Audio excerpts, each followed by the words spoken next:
अम्मा, एक संघर्ष कथा। बात बहुत पुरानी है, 20वीं सदी की बात कह सकते हैं, जिस समय कन्याओं का विवाह मात्र 13 से 14 वर्ष की अवस्था में कर दिया जाता था और साल 2 साल बाद गौना होने पर उन्हें ससुराल भेज दिया जाता था। ऐसे ही तारा देवी का विवाह कोलकाता के एक प्रतिष्ठित व्यापारी कमला प्रसाद जी से हुआ। वैवाहिक जीवन के कुछ समय बाद ही उनकी 5 बेटियां हुईं और एक बच्चा गर्भ में था। तभी उनके पति कमला प्रसाद जी का निधन हो गया। पति के निधन के 2 महीने बाद ही तारा देवी को एक पुत्र पैदा हुआ। परिवार में कुछ लोग बहुत संतुष्ट थे और कुछ लोग बहुत असंतुष्ट। कोई भी तारा देवी के साथ रहना नहीं चाहता था। सबका यह विचार था कि 5-5 बेटियों का विवाह करना यानी सारी कमाई इन्हीं को दे देने के बराबर है। जब उनका पुत्र 2 माह का हुआ तब उन्हें मायके भेज दिया गया। पति के जमाने में कभी वह 10 दिन से ज़्यादा मायके में नहीं रह पाती थी। पति के बाद 3 महीने का समय बीत गया। ससुराल वाले उन्हें बुलाने की इच्छा नहीं कर रहे थे, परंतु ईश्वर सब देखता है। इधर ससुर को खाने के लाले पड़ने लगे। छोटी बहू न तो भोजन ही देती थी और न ही चाय।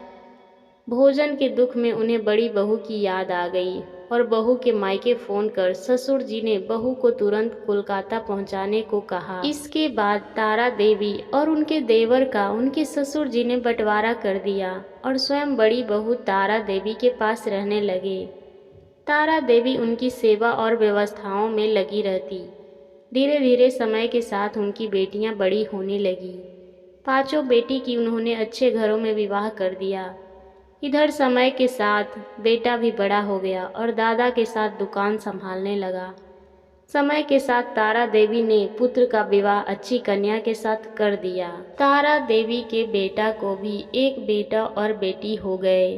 तारा देवी की अवस्था धीरे धीरे उनकी बढ़ती गई। समय की कठिन धार पर चलते चलते उनकी आंखें बहुत कमज़ोर हो गई और शरीर भी बहुत कमज़ोर पड़ गया। जो महिला सबकी भोजन व्यवस्था, आने जाने वालों का विशेष ध्यान और अपने पड़ोसियों का भी ध्यान रखती थी, आज वह अपने शरीर से आसक्त हो गई। धीरे धीरे उनका अकेलापन बढ़ने लगा। बेटियां सभी अपने अपने ससुराल में, बेटा अपने व्यवसाय में और नाती पोते अपने नौकरियों में व्यस्त रहने लगे। आज उनकी उम्र 83 वर्ष की हो रही है और वह अपने पुराने निजी निवास पर अकेली रहती हैं। काम करने वाले कई लोग साथ में हैं, परंतु उनके मन में यह बात हमेशा चुभते हैं कि लोग कहते हैं इनकी 5-5 बेटियां हैं, कौन इनके साथ रहेगा। 5 बेटियां अपने घरों में हैं और वह अकेली रह रही है। अब उनका स्वास्थ्य भी ठीक नहीं रहता। एक एक करके बेटियां हफ्ता 10 दिन का समय अपनी माँ को देती, मगर दूरी है जो कम नहीं की जा सकती। बस दुख इस बात का है कि 100 सुख परंतु बुढ़ापे में भगवान दुख ना दे। यह कहानी उस माँ की है जिन्होंने 6-6 बच्चों को पाला उस उम्र में जब वो 30 साल की थी और उनके पति उनका साथ छोड़कर इस संसार से अलविदा कह गए। चौथी पास महिला ने कोलकाता जैसे शहर में रहकर अपने बच्चों को अच्छी शिक्षा और लालन पालन दिया।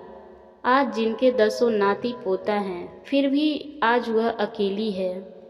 माँ त्याग की वह मूर्ति है जो अपने सुख को त्याग कर अपने बच्चों को शिक्षित और संस्कारवान बनाती है।